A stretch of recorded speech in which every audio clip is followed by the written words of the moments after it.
আমি তো একজন রাজনৈতিক কর্মী, আমি এটা বলতে পারি না যে মানুষ বোঝে না। আমি বরং এটাকে এভাবে বলি, মানুষের তো আগ্রহই নাই। আমি আমার এলাকায়, আমি তো প্রতি মাসে 15 থেকে 20 দিন আমি এলাকায় থাকি। তো আমি যখন তাদের সাথে কথা বলি, সাধারণ মানুষের সঙ্গে, হয়তো তার একটা ছোট দোকান আছে, একটা ছোট ব্যবসা আছে, কিংবা হয়তো কৃষি কাজ করে জমিতে, কিংবা সে মানে অটোরিকশা চালায়, এরকম সাধারণ মানুষ। তো ওনারা বলে, আপা আগে আপনি বলেন চাইলের দাম কত কমবে, আপনি আগে বলেন আমরা প্রতিদিনের যে জিনিস লাগে সেগুলির দাম আমরা পাবো কিনা। তারা বলে ভোটার মানে ভাতা যেগুলো, হ্যাঁ, প্রতিবন্ধী ভাতা, বিধবা ভাতা, বয়স্ক ভাতা, এগুলা তো আওয়ামী লীগ তার দলের লোকদের নামে করে গেছে, এখন তো সেগুলো আসেও না ঠিক মতো।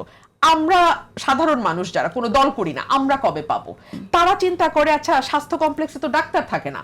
এই কমপ্লেনও আসছে যে আপা গত 2 বছর ধরে এখানে কোনো ডাক্তার আসে না এই থানা স্বাস্থ্য কমপ্লেক্সে, তাহলে আমরা একটা ডাক্তার কিভাবে পাবো?